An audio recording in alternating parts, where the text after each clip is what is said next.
Hey guys, welcome to the Higher Points, and we're coming at you tonight with a To The Point. I think Nick's feeling real motivated tonight. He's got 18 pages of notes, so we could be here for 3 hours.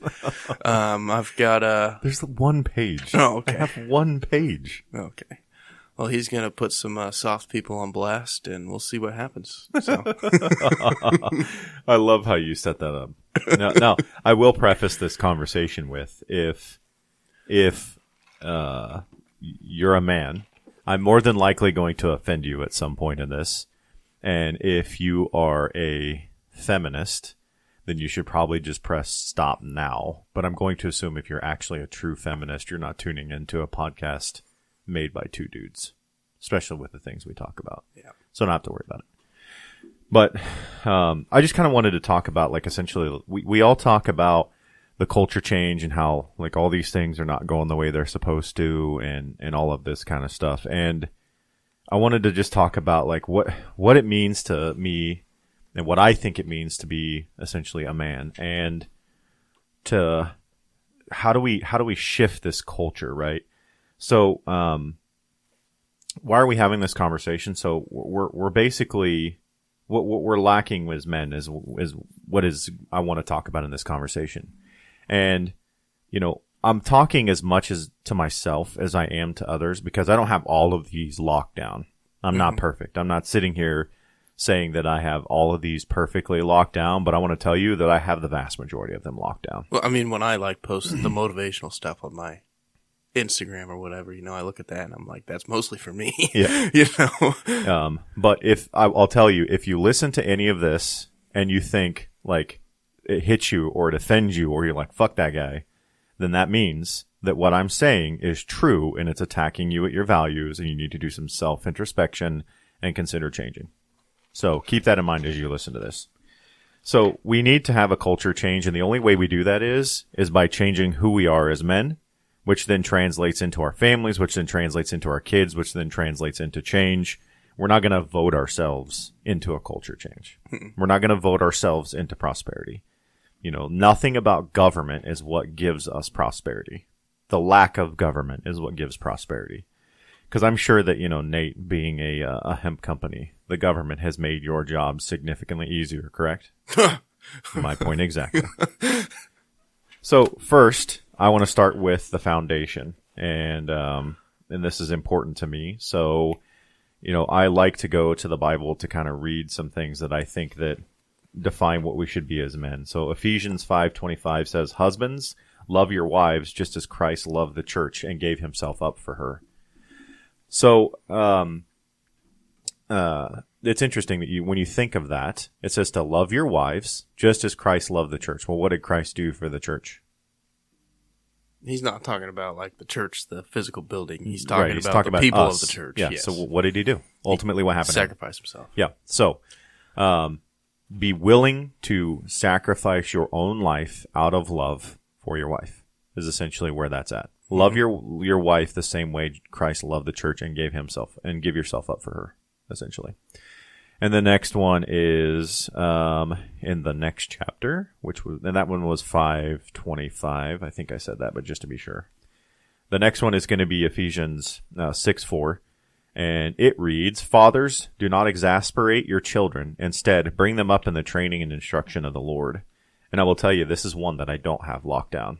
I try to set the example a lot of times for my kids of what it's like to live as a Christian man and also live as just a man in general. And, I'll tell you, like, I have to talk myself out of anger quite a bit to want to, like, lash out and yell and stuff. And I fail at that sometimes, 100%. I would say 99, probably 100% of fathers fail at that at one point or time in fatherhood. But I definitely exacerbate my children from time to time, for sure. I don't follow that very well. The next one will be in 1 Peter 3:7, and it says, if I can, start typing correctly. Dude, seriously. So 1 Peter, and then chapter 3, verse 7. It says, "Husbands, in the same way, be considerate as you live with your wives, and treat them with respect as the weaker partner, and as heirs with you of the gracious gift of life, so that nothing will hinder your prayers. So it's saying that, like, to be considerate of your wife in every way and treat them with respect as the weaker partner. Now, a lot of people are going to hear that, especially women or even men that are maybe a little bit soft, and they think that the world's a fair place when it's not. And they're going to think that it's like, we have to treat them like, they're these porcelain dolls or something like that. But everybody knows that, like, if you take a 220 pound woman, because you're roughly 220, right? Mm-hmm. And have her sit next to you, and you both try to deadlift, who's going to lift more? Me, most of the time. Okay, both of you are a natural, mm-hmm. yeah, and nobody's shooting anything up. Okay, who's likely going to lift more? Probably me. Yeah. Who's likely going to bench more? Probably. Like who? Yeah, I mean. And when you start talking about like cardio, stuff like that, that could probably be up in the air, mm-hmm. That kind of thing. But it's just one of those things it's just like an expectation that we provide protection. Not that they can't protect themselves, but it's one of those things where you have to have the mindset of, like, why should they have to? Like, I should be the one doing this. That doesn't mean I don't teach them how. That doesn't mean I don't invest in them protecting themselves. But because you're not always going to be there. Yeah, but yeah. But they shouldn't have to. And then the final one is going to be in Proverbs 23:24. If I can read my handwriting right, because that could be 23:29. But let me make sure. I'm pretty sure it's Proverbs 23:24. Yeah. The father of a righteous child has great joy. A man who fathers a wise son rejoices in him. And this is probably one of the things that, like, I think I kind of struggle with, and I have to remember sometimes that, my kids are 10, 12, and 14. And neither of them are men or women. And I expect them to kind of just like get it, And there are even times that I don't get it, and I've been on the earth for several decades more than they have. So when you raise a righteous child, then you are able to rejoice in him or her. And so that's me saying basically be a present father. Don't get like caught up in your work so much that you come home to a family that doesn't know you. You may build this really great business, this really great whatever it is that you're building. But eventually you may have all this money and come home to a family that is a complete stranger, that they don't know who you are. It's wild because that's something I feel like we see a lot in our community is with farming, because farmers, man, like that's all they do is work. And a lot of times they don't get to make those basketball games because they got to get the crop in the ground or something, And it's unfortunate, but it's like, that's part of the reason, like, I looked at farming and was like on a big scale, like taking over my grandpa's farm, essentially, like that's not something I'm interested in because I want to be there for my family, And like back when my dad was working for my grandpa farming, like he was actually, my grandpa offered him a job to work on the farm full time, and my dad turned it down because of that reason too. Because he wanted to be there. It was shortly after I was born. He chose me. Aww. See, good job listening, Bob. You didn't even know I was going to say this, but you listened. Yeah.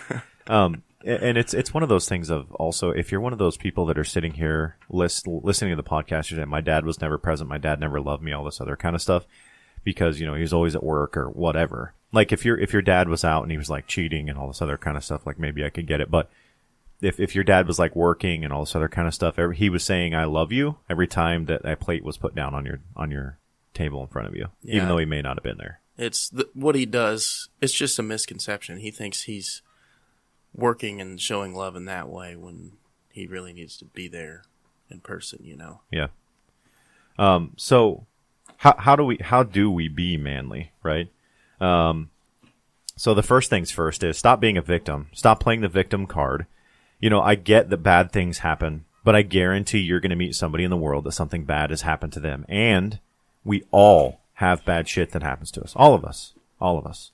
At some point, you have to get out of the, well, this happened to me, that happened to me, this happened to me. And so like, I haven't had the same outcomes and all this other kind of stuff and blah, blah, blah, blah, blah.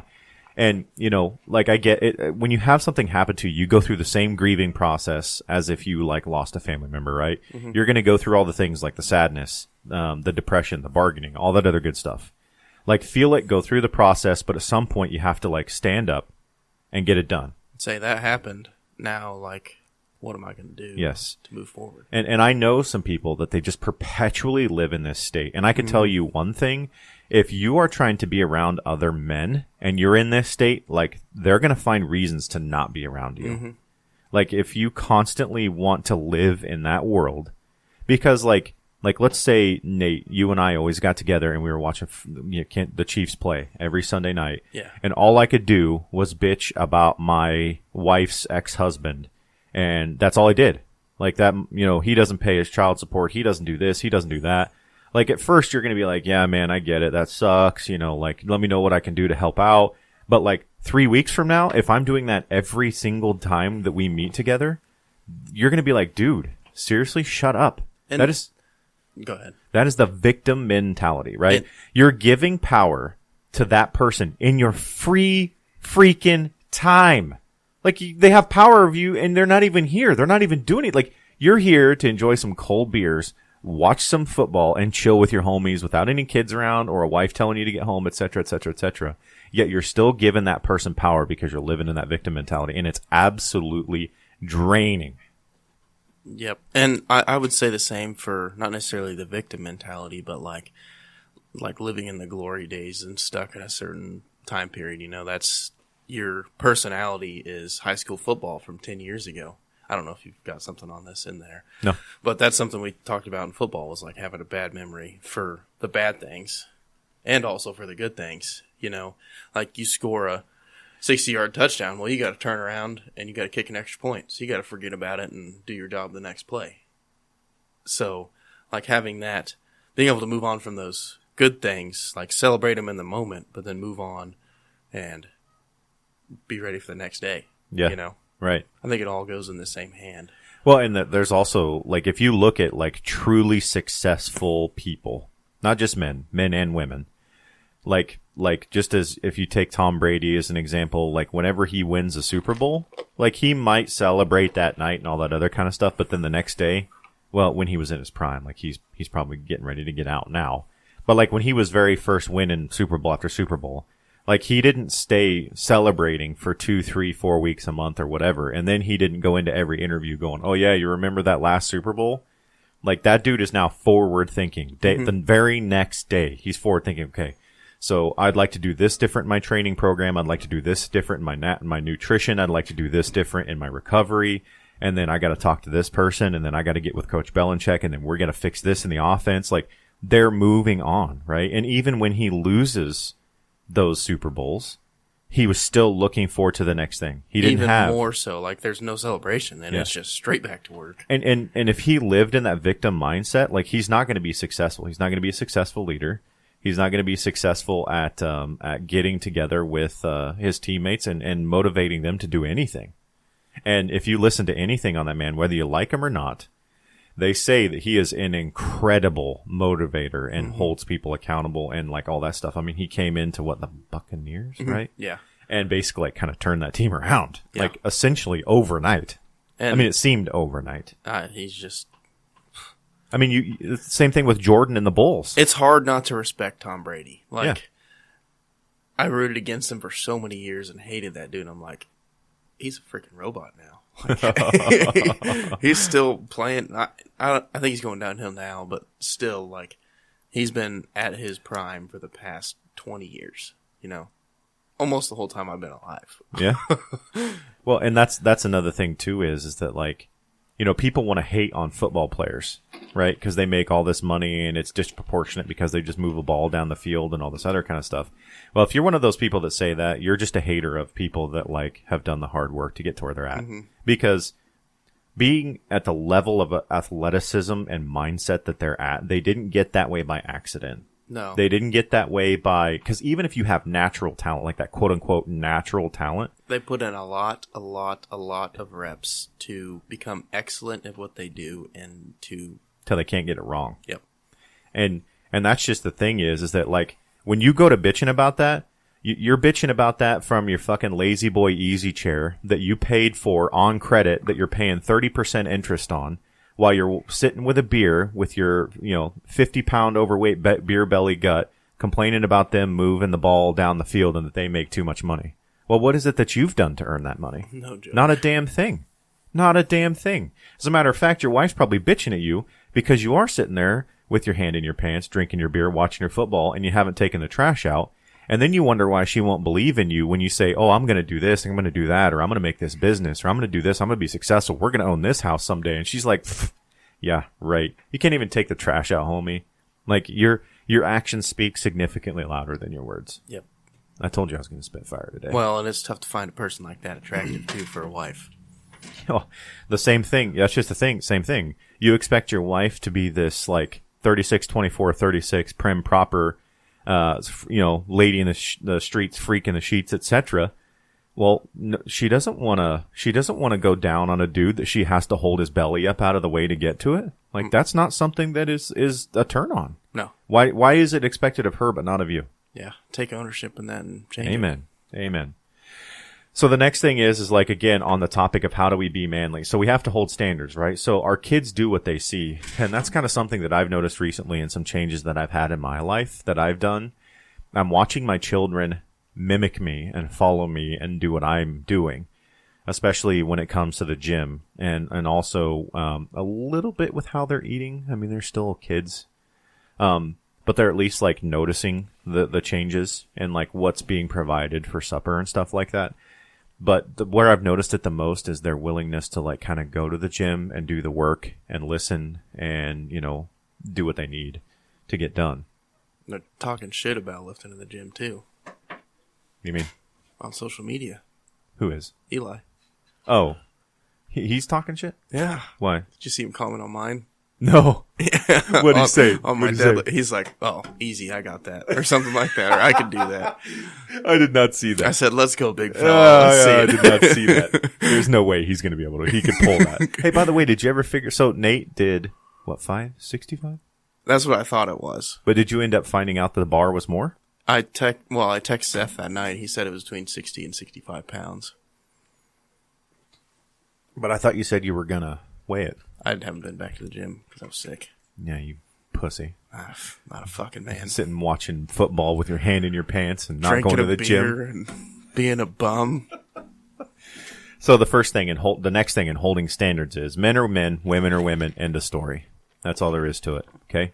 If you got a ball and tackle, you're a man. If you don't, you're a woman, okay? That's all there is to it. And you have to hold that standard, okay? The next one is ensure that if you are a father, that you're loving their mother. And when you get together, you basically need to show them how. Again, they're going to do what they see, not what you tell them. I mean, okay? Like going back to the last one, you're setting that standard of like how they're going to treat their loved ones eventually. Your sons are going to see how to treat a lady, and your daughters are going to see how they should be treated by a man. So if you're treating your daughter like trash, or your wife like trash, then expect your daughter to pick a man that is also going to treat her like trash, that you are not going to like, and you are not going to enjoy having around your house. That's all there is to it. Yep. The thing is also, stop doing the tender and plenty of fish hookups. Stop leaving these kids' mothers. Stop banging on like the first date and getting together, and then you guys don't know if the relationship is built on sex or if it's built on a connection and love. And it's first of all built on God, because you don't get together for love, because love comes and goes just like motivation comes and goes, okay? Stop leaving these children's mothers. Like, guys, what are we doing here, okay? If you're getting into it like like, I can't tell you how many times we've heard the never, never decker with an unwrapped pecker, et cetera, et cetera, et cetera, right? Like, there's I actually don't so know if I've ever many... heard that before. Really? Man, I guess I'm getting old. What's your generation's saying for that? I don't think I should say that on air. I'm just kidding. Just wrap it up, I guess. I don't know. Jiminy Christmas. Don't be silly, wrap your willy. There we go. See, there we go. Same concept, okay? Okay, stop leaving their mothers. Guys, I just really don't get this. It doesn't make sense to me. Like, why are you getting together with these people that you don't even know and then having kids with them, and then you're standing awkwardly in the corner at a baby shower going, son of a bitch, what'd I get myself into because my pull-out game's weak. Mm-hmm. And now these kids are growing up in fatherless homes, or y'all are fighting with each other, using that kid as a pawn, and now they're growing up and they're not learning the best example that they can learn. And keep in mind, these are the people that are going to be growing up and running our country someday. Remember, we're talking about a culture change here. We're changing the culture and setting the example for our kids. The divorce rate didn't used to be anything what it is now. It's so socially acceptable, the culture and everything like that. Like that word shouldn't even come up. That should be a thing that you agree on before you ever even begin the marriage, that like, that is not a conversation that we're ever going to have. Ever. That word's never going to get brought up. We're always going to work on it, even if we take a break and we come back to each other and we end up having to like say, okay, I was angry, but I think I'm okay right now. And even if you have to take multiple breaks to get it done, so be it. But that should just not even be an option. Period. End of story. Stop leaving these kids moms. All right? Figure it out. Be a man. Step up. Take some ownership. Yeah, exactly. Maybe take some ownership. Do some things you didn't think you would want to do. Okay? End of story. Figure it out. So the next thing is like, we need to see action, right? I keep telling you all these things in action that you need to do. Well, I see a lot of men that like, they want to get together and they're like, well, I want to do this. I want to do that. I want to do this personal develop thing. I read this book. I listened to this podcast. Yeah, exactly. Yeah. Okay. Congratulations. You've got the tools. Let's go use the tools. Essentially what you're telling me is congratulations. You can hear and you can read. You're like 90% of the rest of the population. Congrats. It's like third grade level, man. Yeah. I mean, like you've accomplished nothing. Okay. Action is the important piece of all of that self-development stuff. I don't care if you're listening to Ed Milet, Andy Frisella, Ryan Mickler, Jocko. You can listen to them all day long. They're all saying the same thing, essentially. Yeah. But you have to go out and do the actions. Mm-hmm. And here's the deal. Andy Frisella built his companies over the course of 27 years, something like that, of working his ass off. And now he's at a point where he's living a baller lifestyle with hundreds of millions of dollars coming in every year with his companies. And he still works his ass off. Uh-huh. And that's just But the it's thing. changed for him. He doesn't do it for him anymore. Yeah. He does it for, like, the 50 Lamborghinis that are parked in his parking lot, for the people who own those. Like, he's doing it so they can live that lifestyle. Yeah. So the people below them can make it to that lifestyle and have nice houses and not have to worry about money with their families. And But it's so easy for us to get like apathetic and just be like, oh, well, I couldn't do that, or like you're gonna have to put in that daily grind of work. Like basically, if it sucks, you know you're doing the right thing. Mm-hmm. If it's hard, you know you're doing the right thing. If you're living a life of comfort and convenience, you're not accomplishing anything. You're not gonna go nowhere. Get up off your ass and get some stuff done, even if that's just in the personal development space. Okay, you're not gonna just be consuming content, right? Apply said content that you consumed. All right. So you've heard me say, don't do the hard things. Again, if it's the hard thing, it's not the easy thing. That's typically your litmus test. Okay. So the next thing is that you also need to be dangerous. Okay. Not in the sense of like, not your default mode. Okay. Your wife and children should not fear you. Well, they should fear you to a certain extent. There should be a level of fear, but a respectful fear. Yeah. Okay. When I say be dangerous, whether that is jujitsu or that's firearms or that's knife craft, whatever it is, grappling, I don't care. Be dangerous. Be capable of being dangerous. Because like Andy says, professional or personal excellence is the ultimate rebellion, okay? They don't want you to be successful. They want you to be that fat piece of shit that just drinks beer, lives to the weekend, and only watches football. That's what they want you to be. When I say they, I'm talking about the government and the people that own the government. Even if and it doesn't have to be like you jump straight off the couch being 350 pounds and you start doing karate. Like, go to the gym. That is a good first step. If you fall on somebody at that weight, you might be dangerous. Well, you could be. But go to the gym and do some cardio and make it to where you can run around a little bit, That helps you be more dangerous. Yes. And lift some weights and be more flexible and get mobility and then work into, I don't know, maybe jujitsu, karate. And have the right mindset in being dangerous. This doesn't mean that you go and you inject yourself into situations that get your ass in trouble. Like, You've said, that like the best gunfight is the gunfight you avoid. Mm-hmm. You know, the only gunfight you win is the one you avoid. That's right. Yep. That's what you say. And I think it's the same thing with a fight too. Like, you know, if you see a guy that's maybe treating a waitress like shit, you know, people do that all the time. Like maybe you could be like, hey man, like that's probably not the nice thing to do or whatever. But that doesn't mean you need to like walk up and push this guy around and start fighting with him. That's not what I'm saying, and be dangerous. Like being dangerous is basically it's that mindset of it's good to be the warrior in a garden than a gardener in a war, right? That's the mindset that you need to have about it, and you need to be able to control it. That's the biggest part about that.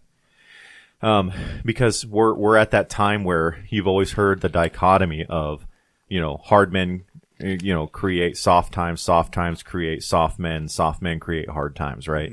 And I firmly believe we are soft men creating soft times. Okay?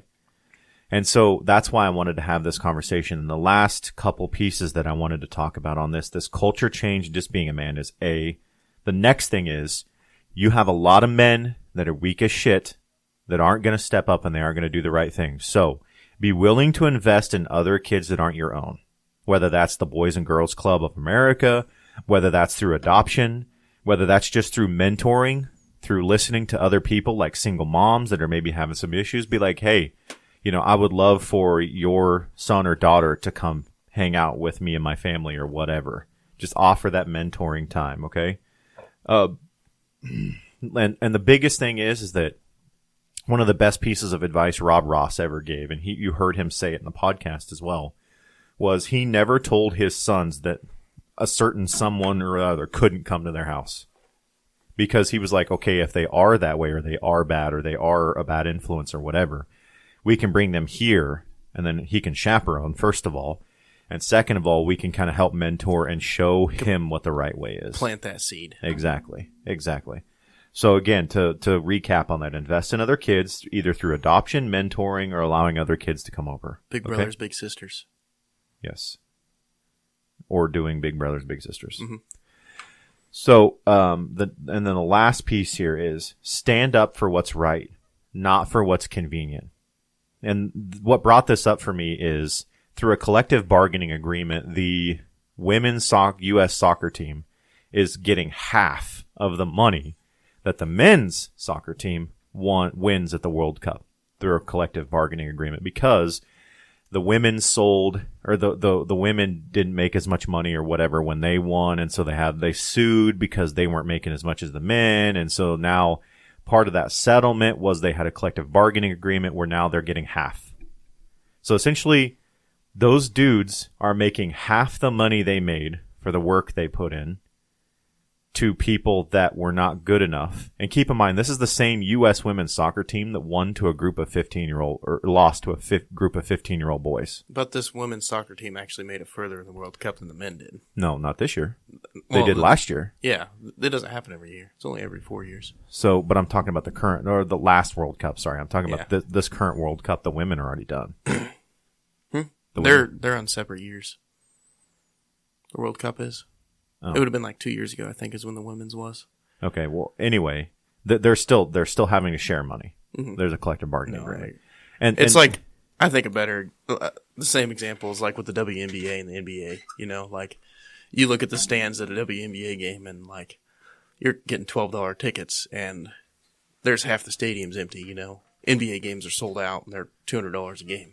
Well, and they're fighting for that same equality in their pay and stuff. It's like, no, like people are entertained by this. They're not entertained by watching you, you know? And Tommy Vext made the good point too. Could you imagine if LeBron James was like told, hey, you need to give half your paycheck to the WNBA? Yeah. What do you think LeBron James would do? No thanks. Yeah, I'm out. I'm going to go play in China where they'll pay me more than I'm making here. Mm-hmm. So peace. Nobody wants to compete in that. Like what? Why are the people? This is like true socialism at work, and why we need this culture change. Okay, and nobody wants to work. Like you're eventually making it to where people are like, why am I even doing this at all? Yeah. This doesn't make any sense. That person that's sitting over there on their ass is getting paid half of what I make. That what? How is that fair? And all these dudes that are on the men's soccer team have been issued gag orders to where they can't even talk about this. They can't give their thoughts on it. They can't anything or else they can be held civilly liable for saying anything and they and won't speaking be on out that about it. U.S. national team anymore. Right. It's like in construction or the railroad. It's like the unions, like all their wages are a lot higher than private for the most part. Yeah. But when you look at like efficiencies of a union worker versus a private workers are a lot more efficient. Right. And they don't have the like protection of the union. All these union workers, like you have one guy is badass and is doing a lot of work all the time, like getting the job done. He is your go-to guy. And you got freaking this guy over here just sitting on his ass all day on his phone. And you can't fire him. And you can't fire him because he's union. They're getting paid the same and you can't fire him. Well, and the other way, just to further illustrate my point is, okay, this whole quote unquote fair and equality and equal and all this other kind of stuff, okay? So essentially they're having to share half of everything they make with the women's soccer team through this collective bargaining agreement they were basically forced to get into through a lawsuit. So it wasn't like the men stepped up and were like, oh, we want to do this out of the kindness of our hearts, right? Okay, so here's the deal. So here's what I want to do is I'm going to open an OnlyFans account and I'm going to take a picture of my butthole and I'm going to try to sell it. And because my butthole isn't performing nearly as well as this chick's butthole or her pictures of her, like that's not fair. That's unequal. That's not right. I want half of all the females on OnlyFans money. Yep, sounds right to me. I mean, that's fair and equitable, isn't it? Yeah, I guess I'll pick pictures of my feet now and start suing people. Exactly. Like, where the hell does this end? I mean, it started with the lady with the frickin' McDonald's coffee that spilled it on herself and then sued McDonald's, and now here we are, essentially. We're a sue-happy society. And everything just needs to be fair and equitable, and that's not the way the real damn world works. Yeah. Go out and earn your shit. And my thing is to, like, WNBA and other women's sports is, like, do the things that make you entertainable. Like, do the things, like, for instance, the thing I love about the Team Sturdy bitches is they get on there. They've got like cool graphic designs. They got t-shirts. They get on there. They do work. They lift heavy. They're successful.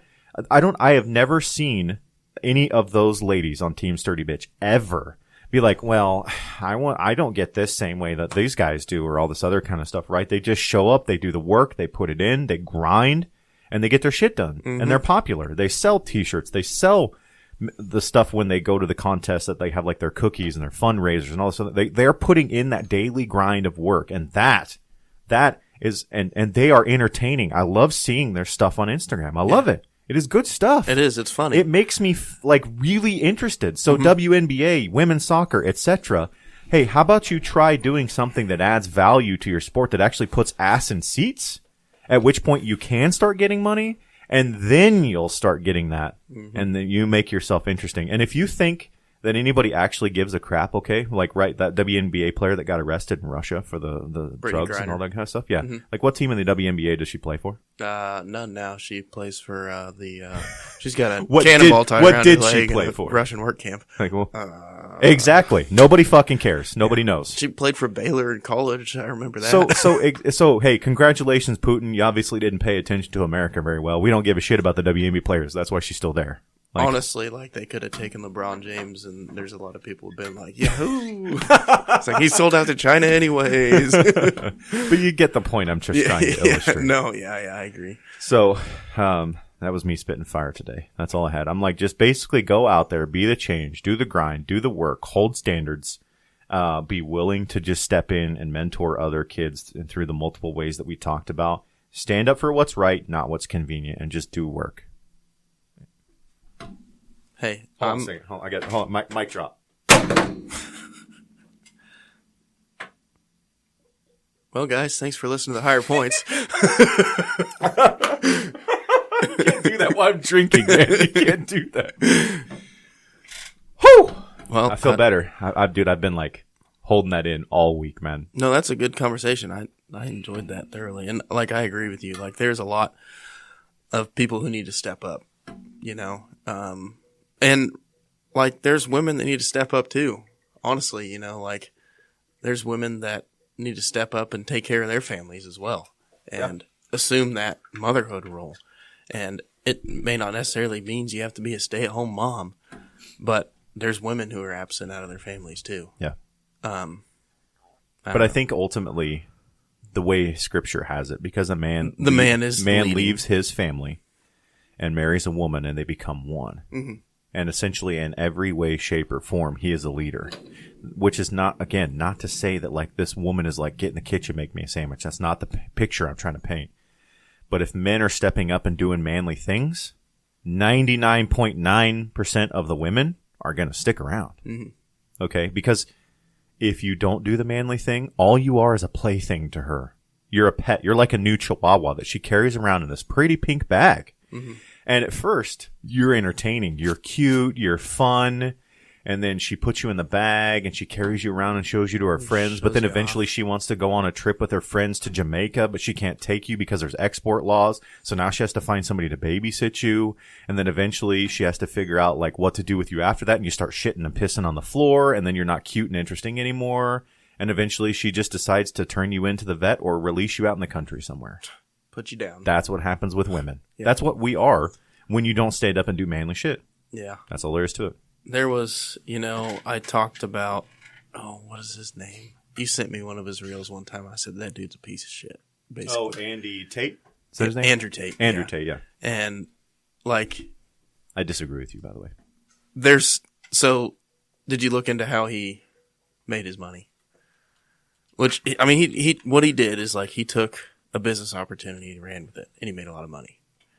But, I mean, he was an OnlyFans pimp. It wasn't OnlyFans, it was something like that. But he had like 40 girls under him, and he was like selling like these cam girls essentially to other people, and he made a lot of money at that. Took that, reinvested into crypto, this and that. He took a business opportunity. I don't necessarily agree with the ethics of that. To me, that's selling women. Well, that depends. Were they properly compensated for a day's work and all that other good stuff? Then, I don't know. I mean, and it was legal? Like, I don't necessarily agree with pornography, but, that's not up to, I'm more libertarian when it comes to that kind of stuff. Like, if that's the way that you wanna, I mean, like, if he was human trafficking them, that's wholly different conversation. Yeah. Where he's going out and forcing them to have sex and then keeping the money and maybe paying them peanuts or not paying them at all or whatever, that I would have a problem with. But if they're putting in a day's work and being paid a day's wage, then I don't have a problem with that. You earn your money how you want to earn your money. I mean, that's fair, but I don't know. I don't necessarily agree. To me, it's like internet prostitution is what it looked like to me. But, like, back to my point, I saw one of his reels, and he had this group of like 8 or 9 girls in there, and I'm sure they were girls that had worked for him or something. Like, he seemed like he was close to them. And he was asking him, he's like, so, would you women rather have a real steady boyfriend, like long-term boyfriend, or Instagram? Yeah, right. And went around the table. All of them chose Instagram. They all chose Instagram. Yep. And, well, that tells you the mindset of women as well. Yeah. That just to me like reinforces your point of men are throwaway. Well, and they're looking for validation too. Mm-hmm. And everywhere. And the instant gratification society is I'm looking for that quick bang, that quick sex. But then I want to go out and like find the next thing or the next high because nobody wants to do the rough shit. Nobody wants to do the tough shit. Mm-hmm. Nobody wants to work through the stuff that it is to have a relationship. Yeah, I don't necessarily agree with everything Andrew Tate says, and I don't have to agree with. Yeah, right. Just like I probably don't agree with everything you say, or you don't agree with everything I say. And you hear me talk about Andy and Ryan and all them all the time. I don't agree with every single thing Jocko, Andy, and Ryan say. Yeah. So there's nothing wrong with that. But that I agree. Like he said that, and it just like mind boggled me. It's like shit. That was like some of my exes in my life. Like it's like they look for that validation through their social medias, and it's just I don't know. Well, but you hear empowered women. Guys do it too, though. I mean, it's males and females both. But it's a little different though, because sex is easy for women to get.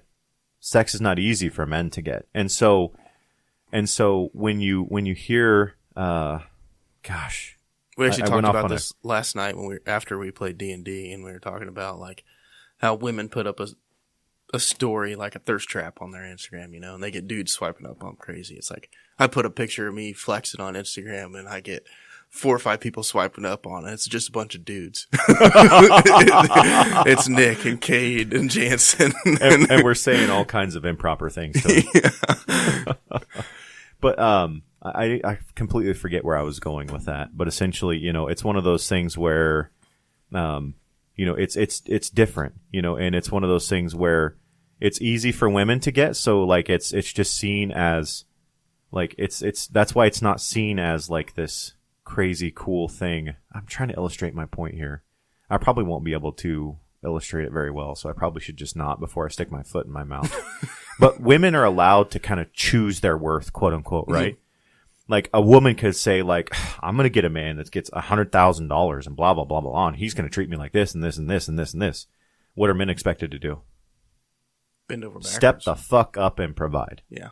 That's the expectation. I don't get to just arbitrarily set my worth, right? I have to go out and prove my worth.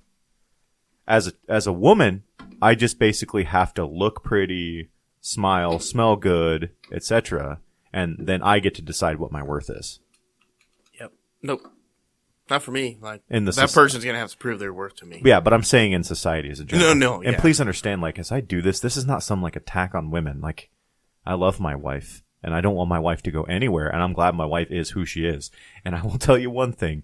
She's definitely not subservient to me. I promise you that. There's fear in his eyes right now. I can see it. Well, hell, you heard it in the Thanksgiving podcast of me, like, crying essentially because of how much I appreciated her. Mm-hmm.